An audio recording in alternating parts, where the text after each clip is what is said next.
My name is Arvind Kala and I live in Delhi. Indian politicians never cease to amaze me.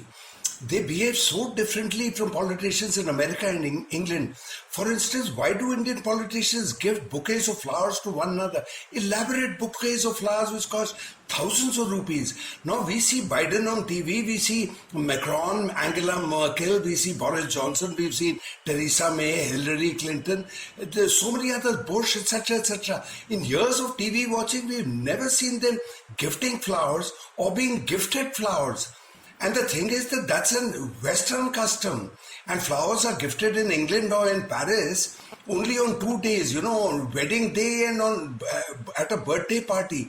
But here in India, where the BJP talks of Hindu culture, etc., they've adopted this flower giving with a vengeance. Everybody is carrying elaborate bouquets of flowers to one another.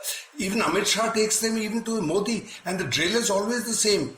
Modi receives the flowers, he hands it to a black cat. Amit Shah receives the flowers and he hands it to a black cat. I won't be surprised if some enterprising black cats have set up florist shops in their wife's name and they mint money selling these expensive flowers to rich Indians and they get the flowers for free. So amazing, damn good. So now flowers apart, let me talk about how Indian politicians walk and talk. First of all, let's talk about walking first. Now, when the Western politician emerges from a meeting or from White House or whatever, he with people, he talks briskly, he walks briskly, and after that he talks business and he goes away. Indian politicians, they saunter, they stroll around, sometimes with their hands behind their backs, and as if they're at an art exhibition. They're always sauntering like they've got nothing to do. The only chap who walks purposefully is Rahul Gandhi, but he's walking purposefully to do so. That's all. Now let's leave walking aside. Now let's talk of talking.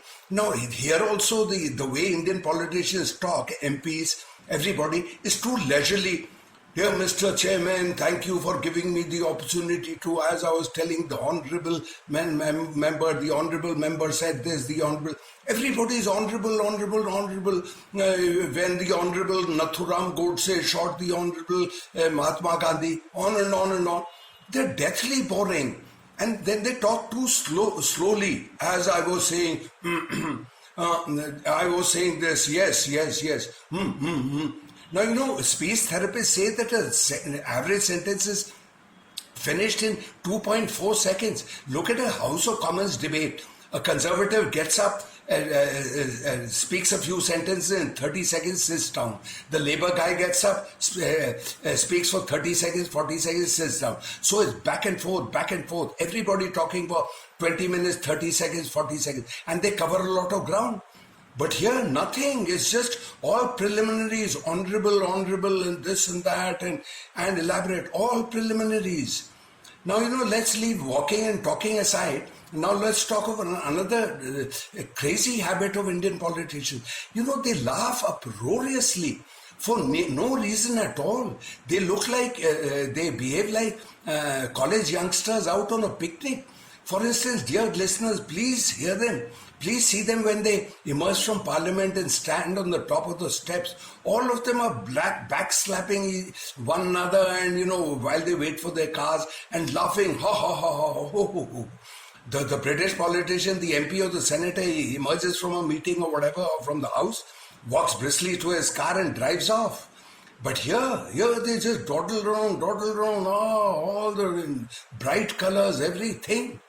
And laughing. I remember when Piyush Goyal handed over the power portfolio to R.K. Singh, who's the current power minister. And TV cameras happened to be along and they posed for TV camera pictures. And both of them were laughing uproariously. Mindless laughter. Ho, ho, ho, ho, ho. And you know what's happened to the power sector? India's power sector is always in a crisis. The discoms owe something like 5 lakh crores to electricity generating companies. It's the biggest mess around, and both these fellows were taking, the guy who was giving up charge, the chap who was taking up charge. Ho, ho, ho, ho, ho, ho. Another most irritating thing about Indian politicians is shoving bits of laddu into one another's mouths. Say a politician becomes a cabinet minister or wins an election. His supporters come around and squeeze a bit of laddu into his mouth, into his waiting mouth. A little bit of the laddu, gets touches around the lips, attracting flies. And meanwhile, they all his supporters, all of them start eating laddus, and they're doing ho ho ho ho ho. I mean, if somebody tried to put a bit of laddu into Trump's mouth, Trump would kick him in the balls, yeah.